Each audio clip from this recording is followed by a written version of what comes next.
নমস্কার, আমি doctor Abhirup Mukherjee, Arogyam multi speciality dental clinic থেকে। হঠাৎ করে আপনার দাঁতের ব্যথা শুরু হয়েছে। এই ব্যথা থেকে নিরাময় পাওয়ার জন্য কি করবেন? আসুন কিছু ঘরোয়া পদ্ধতির মাধ্যমে আমরা জেনে নিই।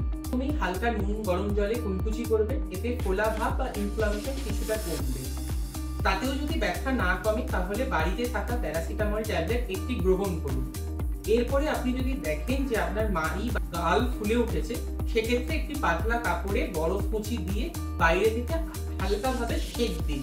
আর লবঙ্গ তেল আপনি অবশ্যই দিতে পারেন, কিন্তু লবঙ্গ তেলের অতিরিক্ত ব্যবহারের ফলে দামের সমস্যা হতে পারে। কথা মনে রাখবেন, 24 ঘন্টা বা তার বেশি সময় ধরে যদি আপনার দাঁতে ব্যথা থেকে থাকে বা পুঁজ বা জ্বর আসে, সেক্ষেত্রে আপনি অতি সত্বর আমাদের সাথে যোগাযোগ করুন। আমরা আপনার দাঁতে ব্যথা ঠিকঠাক সলিউশন দেব, কারণ Arogyam multi speciality dental clinic আপনার পেইন রিলিফের জন্য সবসময় সর্বদা আপনার পাশে আছে। ধন্যবাদ।